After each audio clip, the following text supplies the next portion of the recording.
Today, from Lucas Oil Stadium in Indianapolis, it's Week 7 of the NFL on EA Sports.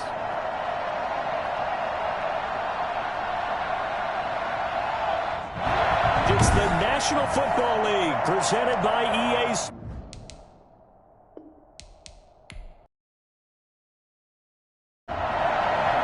Getting toward the halfway point of the NFL season, Week 7 is underway on EA Sports. This will make it into the end zone. And no run back here, so they'll bring it out to the 25. So the Colts now coming out for their opening drive. They'll be led out by their 6'5" quarterback out of North Dakota State. It's Carson Wentz. Brandon, I don't know about you, but when I heard he threw 5 touchdown passes last week, I thought, well, he's going to be the AFC Offensive Player of the Week. I didn't need to hear any other stats, and it turned out to be right. That's exactly right. It seemed like every time we turned around, he was throwing one in the end zone. But he doubled down. He said, I see 5 more in this game. Challenge accepted. Challenge. They throw right away, and that's complete out on the right side. And he takes us up to the 40-yard line before being corralled. A good start offensively. 15 yards on the game's initial play. But one of the ways the quarterbacks keep alive in a play, never lock in on any one guy. Make sure you keep your eyes moving, scan the field. And here he finds the open guy for a nice pickup. So quickly all the way up at the 40-yard line. First carry now for the former Badger, Jonathan Taylor. And the result here, a pickup of 8. Leaves him with 2 to go on second down. These are his numbers from last week's contest.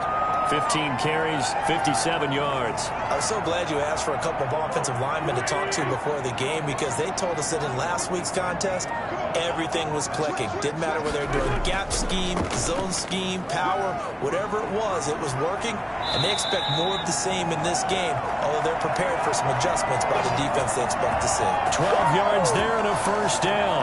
That O-line, they cleared a big hole there on that run. The athleticism of offensive lines continues to evolve, and we're seeing it here. Not only are they controlling things right at the line of scrimmage, but they're able to get upfield to get to what we call the second and the third levels. You know, get to the linebacker spot, the secondary spot, getting all the way downfield with their blocking, which helps keep the running back clean. They'll try to continue that trend here this afternoon.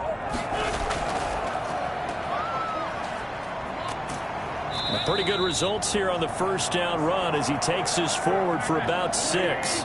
6 yards on that last play. Here's 2nd and 4. Defensively here, you're facing a top 5 team in terms of points scored in the NFL. So when they're that high-powered, you've got to find a way to hold them under 20, because to me, that's the magic number. 20-point score, you give yourself your best chance to win. So if they're up around 24, 28, 30, they could be in some trouble. And I think so, because then you turn it into a shootout, and that means your offense has to keep pace. Now this one complete downfield on the left side. And he gets this one inside the 15, just a yard or 2 shy of the 10. A gain of 28 yards there and give him the first down. Well, that certainly has to feel good. It's not all the time that the play caller should get all the credit. Sometimes I think in the huddle, the quarterback just says, hey, who's going to make a play for me? I just need something right here. And the end result there, nice first down. Drive keeps moving.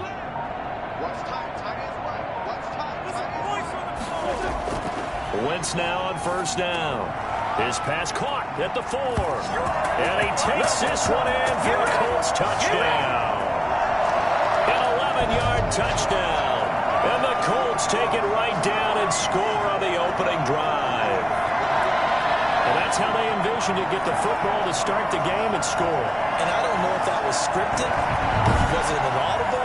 Or was it just a play call that they had in their pocket? No matter what, they had the right call on against the right defense, and they end up in the end zone. And this is good to make it 7-0 Indy.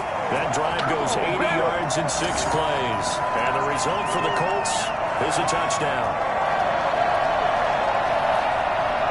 Sanchez now, he'll kick it away following the touchdown. Now this will make it into the end zone, and it'll come out to the 25 as he will not attempt to return. So here come the Falcons now to get the football for the first time. And leading them out there, their 6'5" quarterback. The numbers of a game last week, that if you win, you talk about him being a gritty guy, managing the game, getting it done. But they lost. So obviously 2 interceptions, 1 touchdown pass, that's not going to be good enough. Got to get that changed around. First carry for Josh Jacobs. And he will lose yardage and be backed up to the 24. They'll lose a yard there, and it's 2nd and 11. Part of their struggles last week was getting these negative plays on 1st and 2nd down. That's something they have to be wary of as this game continues. After the loss to start out, here's 2nd and 11. Operating from the gun, Jones. That one into the hands of Thielen, complete. 4 yards on the completion, and it sets up a 3rd down.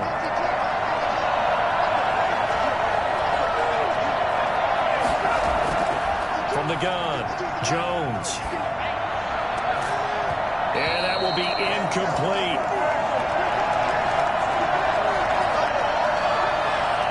That's what you're going to need to do against those big receivers. You got to get in there and get physical with them.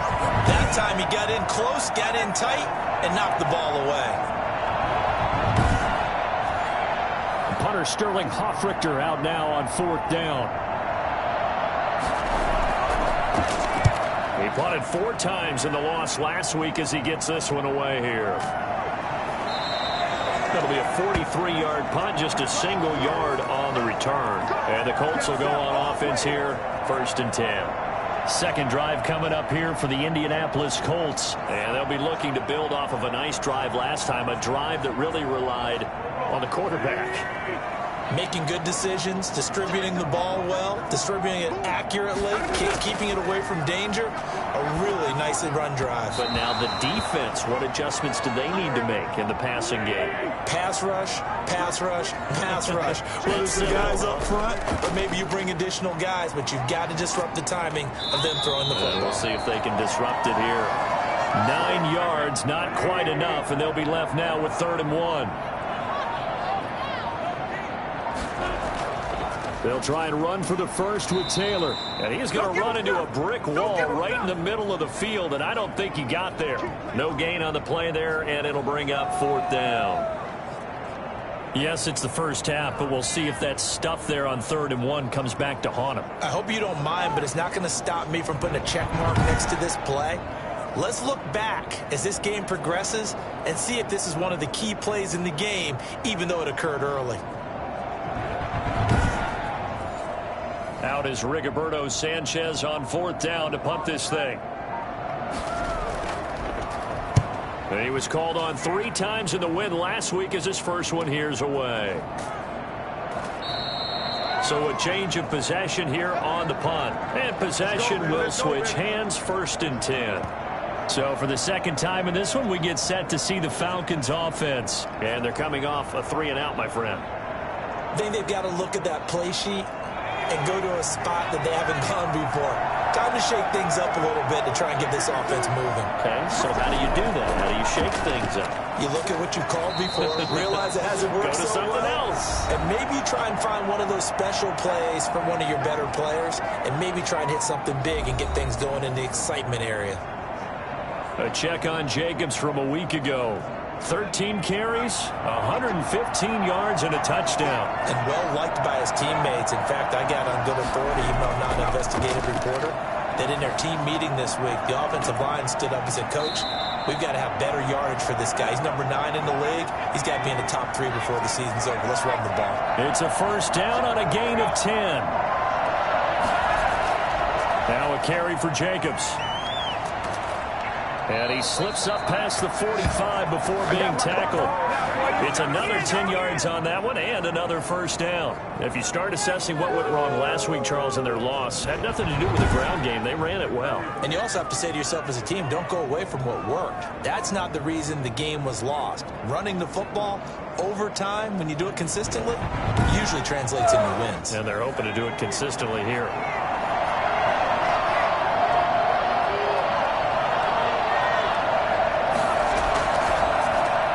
They'll throw this out wide and complete it to Ridley. It's another 10 yards on that one and another 1st down. They The length of the football here, maybe a little less as they come up on 2nd and inches. Running the jet sweep. This is Thielen with it. And this time he's able to take it down to the 42. 2 yards, good enough for a first.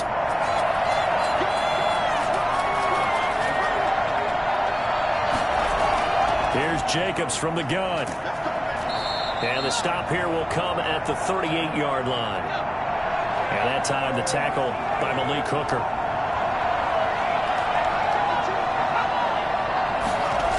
Running the jet sweep. This is Thielen with it. And he is met at the line of scrimmage, and he goes down right there. No gain on the play there, so they're left with a 3rd down and 6.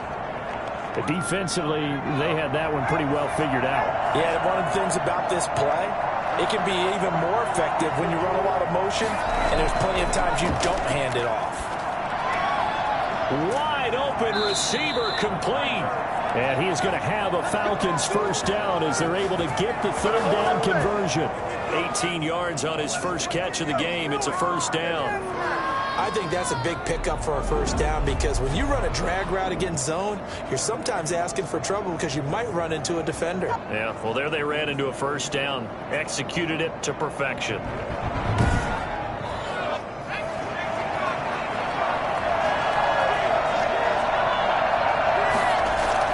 From the red zone now, they'll look to throw. Throwing right, and that's complete. And he is into the end zone for a Falcon touchdown. A 20-yard touchdown. And the Falcons are an extra point away from tying the football game. And what a weapon he is at the tight end spot because when they throw him the football downfield, they count on him getting additional yardage almost every time. And that's exactly what he did there. Caught that, ran with it, all the way to the end zone. Point after try forthcoming.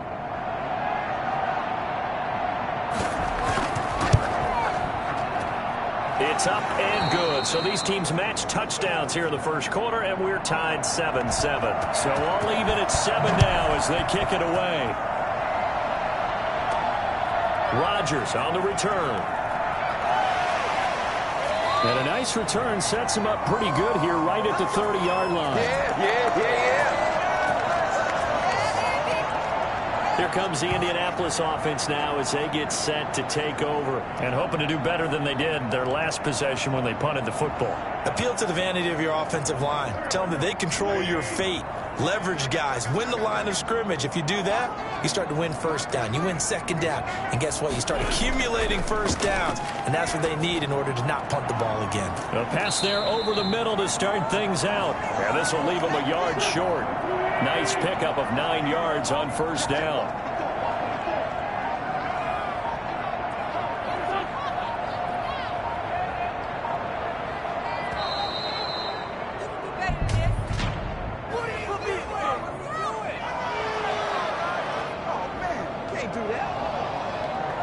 And that'll set them back 5.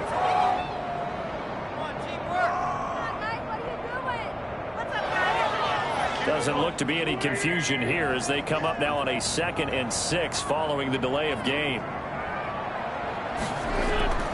The give to Taylor.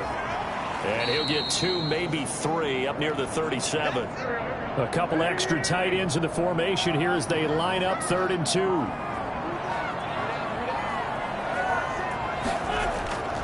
On 3rd down, here's Taylor. And that play is blown up, losing yardage back at the 35. Part of the thinking when you bring in extra tight ends, you're hoping that each of your guys gets those one-on-one blocks and creates a crease for your runner. You know what the converse is, though? You've got to win those one-on-one blocks, and when you don't, that's the result you end up with.